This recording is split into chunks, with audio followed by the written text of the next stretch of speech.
भाई देखो, कल एक बहुत महत्वपूर्ण तिथि है। तुम्हारी मम्मी कल सब लोग पूजा करेंगी।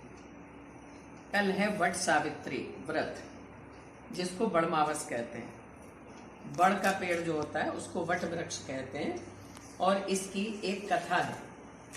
हम तुम्हें इसलिए बताते हैं कि वो हमारे पुराणों से संबंधित है, हमारे पुराणों में लिखी हुई है। और ये कहानी है सत्यवान और सावित्री की। एक राजा थे, उनका नाम था अश्वपति। क्या नाम था? अश्वपति। उनकी कोई संतान नहीं थी, तो उन्होंने बहुत पूजा पाठ किया, बहुत हवन यज्ञ किए। फिर उनको किसी ने बताया कि आप सावित्री देवी की पूजा करो। रहे तो देवी प्रसन्न हुई और उन्होंने उनको वरदान दिया कि आपके एक सुंदर तेजस्विनी कन्या होगी। और तब सावित्री का जन्म हुआ। तो जो कन्या का जन्म हुआ उसका नाम उन्होंने सावित्री ही रख दिया। अब कन्या धीरे धीरे बड़ी होने लगी। जब बड़ी होने लगी तो युवा हो गई। उसके माता पिता को उसकी शादी की चिंता हो गई, लेकिन कोई लड़का ही नहीं मिल रहा था। उसकी योगी इतनी होशियार और इतनी तेजस्वी थी। तो आखिर में उसके पिता ने ये कहा कि बेटी, तुम अपना वर अपने आप चुन लो। तुम जिसके साथ कहोगी हम तुम्हारा विवाह उसके साथ कर देंगे। तो उसने सावित्री ने स्वीकार कर लिया। और वो एक दिन तपोवन जा रही थी, वन में। तपोवन जहाँ ऋषि लोग रहते हैं, आश्रम होते हैं, तो वो वहाँ जा रही थी। तो उसको एक लड़का दिखाई दिया, लकड़ी काट रहा था वो। तो उसने पूछा, आप कौन हैं, क्या नाम है? तो उसने बताया, मेरा नाम सत्यवान है और मेरे पिता का राज्य शत्रुओं ने छीन लिया है, तो हम यहाँ रहते हैं। सावित्री को वो लड़का बहुत पसंद आया। सावित्री ने अपने माता पिता से आके कहा, तो उसके माता पिता ने कहा ठीक है, जो तुम्हें पसंद है हम उसका विवाह आपसे कर देंगे। सावित्री का विवाह होने की बात पक्की हो गई। तब नारद जी को पता लगा। नारद जी ने देखा, अरे जिस लड़के इसने पसंद किया है उसकी तो आयु बहुत कम है, वो तो 1 साल में ही उसकी मृत्यु हो जाएगी। वो राजा के पास आए और उन्होंने कहा, राजन ये आप क्या कर रहे हैं? आप जिसके साथ अपनी बेटी का विवाह कर रहे हैं उसकी तो मात्र 1 वर्ष की आयु है, उसके बाद उसकी डेथ हो जाएगी। राजा बड़ी चिंता में पड़ गए। राजा ने सावित्री से कहा कि बेटा ये तो 1 साल बाद खत्म हो जाएगा लड़का, फिर तुम क्या करोगी? इसलिए इससे शादी मत करो। लेकिन सावित्री नहीं मानी। सावित्री बोली कि भारतीय कन्याएं जो हैं वो एक बार जिसको अपना पति मान लेती हैं फिर अपना विचार नहीं बदलती। राजा ने भी सोच लिया जो भाग्य में होगा वो होगा, और उन्होंने उसकी शादी सत्यवान से कर दी। उसका क्या नाम था? सत्यवान। और लड़की का नाम सावित्री। और सत्यवान की शादी हो गई। अब क्या हुआ? बड़े सुख से रहने लगे। जैसे जैसे 1 साल होने वाला था, सावित्री के धक धक होने लगी कि अब ये डेथ हो जाएगी इसकी। घबराने लगी अपने मन में। जिस दिन वो दिन आया तो सावित्री बोली, आज मैं भी आपके साथ जाऊंगी। तो उसने कहा चलो। सावित्री भी उसके साथ चली गई। वो एक पेड़ पर चढ़ा लकड़ी काटने के लिए। लकड़ी काट रहा था, तभी उसके सर में बहुत तेज दर्द हुआ। उसने कहा, अरे मेरे बहुत तेज सर में दर्द हो रहा है। सावित्री समझ गई कि अब इनका समय आ गया। सावित्री ने कहा नीचे आ जाइए। नीचे आया और उन्होंने उसको पेड़ के नीचे लिटा दिया। एक पेड़ के नीचे जब उसको लिटा दिया, उसका सिर दबाने लगी, सिर सहलाने लगी। तभी उसको दिखाई दिया कि एक छाया सी उसके सामने चली आ गई। वो छाया थी यमराज, मृत्यु के देवता थे, जो उसके प्राण लेने के लिए आए थे।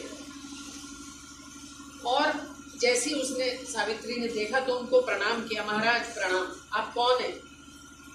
तो उन्होंने कहा, मैं यमराज, तुम्हारे पति की आयु पूरी हो गई। और वो उसका प्राण लेके चल दिए। जैसे ही वो चले, सत्यवान मर गया। सावित्री उनके पीछे पीछे चल गई। थोड़ी दूर निकल के बोले, बेटा तुम लौट जाओ पीछे, तुम मेरे पीछे मत आओ। जो व्यक्ति मर जाता है वो चला जाता है, उसके पीछे जाने से कोई फायदा नहीं है। उसने कहा, नहीं ये तो मेरे पति हैं, पति के साथ चलने में मुझे कोई परेशानी नहीं, चाहे कितनी भी कठिन राह पर चलना पड़े। उन्होंने कहा नहीं, लौट जाओ। फिर वो आगे चले, फिर उन्होंने कहा लौट जाओ। सत्यवान का प्राण लेके वो जा रहे थे, सावित्री पीछे पीछे आ रही थी। पतिव्रता स्त्री थी, समझ गए यमराज के ये बहुत पतिव्रता है। तो उसने कहा अच्छा बेटा तू मुझसे कोई वरदान मांग। तो उसने कहा मेरे ससुर जी अंधे हैं, उनकी आंखें ठीक हो जाए। तो उन्होंने कहा तथास्तु, ठीक हो जाएगी। सावित्री फिर भी उनके पीछे पीछे चलती है। फिर उन्होंने कहा कि बेटा लौट जाओ, तो हमारे पीछे आने से कोई फायदा नहीं होगा।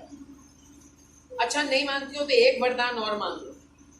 तो उसने कहा मेरे ससुर जी का राज्य उनके शत्रुओं ने छीन लिया है, उनको राज्य फिर से प्राप्त हो जाए। यमराज ने कहा तथास्तु, ऐसा ही होगा। फिर चलने लगी पीछे पीछे। यमराज थोड़ी दूर और आगे गए, बोले बेटा लौट जाओ, तो हमारे पीछे मत आओ, हमारे पीछे कोई नहीं आ सकता है। मैं तुम्हारी पतिव्रता प्रवृत्ति से बहुत प्रसन्न हूँ, लेकिन जो भाग्य में लिखा है वो तो होना है। तुम लौट जाओ। अच्छा मैं तुम्हें एक वरदान और दे सकता हूँ, बस फिर तुम लौट जाना। तो उसने पता है क्या वरदान मांगा? उसने कहा मैं अखंड सौभाग्यवती हूँ और मेरे पुत्र हो, मैं पुत्रवती हूँ। यमराज ने बिना सोचे समझे कह दिया ठीक है तथास्तु। क्या वरदान मांगा? उसने कहा मैं अखंड सौभाग्यवती हूँ और मेरे पुत्र हो, मैं पुत्रवती हूँ। यमराज ने बिना सोचे समझे कह दिया ठीक है तथास्तु। फिर चलने लगी। तो बोले अब क्या है भाई, अब तो लौट जाओ। तो उसने कहा आपने मुझे अखंड सौभाग्य का वरदान दिया है, पुत्रवती होने का वरदान दिया है, और मेरे पति को आप ले जा रहे हैं, तो ये तो गलत बात है ना, ये कैसे संभव है?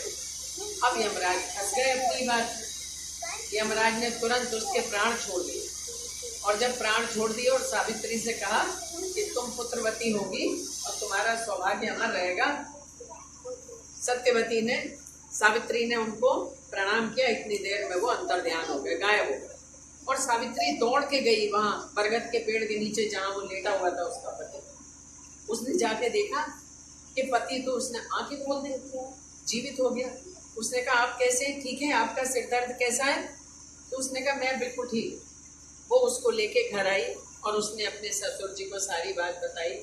सब लोग बहुत खुश हुए और भगवान का बहुत बहुत उन्होंने धन्यवाद किया। सबने बहुत प्रसन्नता मनाई और इस प्रकार सावित्री अपने व्रत से अपने मरे हुए पति को भी वापस ले आई। तो ये भारतीय स्त्रियों की महिमा बताई गई है और देवताओं का प्रभाव बताया गया है कि भक्ति में कितनी शक्ति होती है, व्रत में कितनी शक्ति होती है। और इसीलिए ये जो बरगद की पूजा करते हैं, कल के दिन बड़मावस का व्रत होता है, अमावस्या थी उस दिन, और बरगद के पेड़ की पूजा करते हैं। इसीलिए जितनी सुहागिन स्त्रियां हैं वो इसलिए व्रत करती हैं कि उनका सौभाग्य अमर रहे और सब राजी खुशी रहे। समझ में आया? Thank you.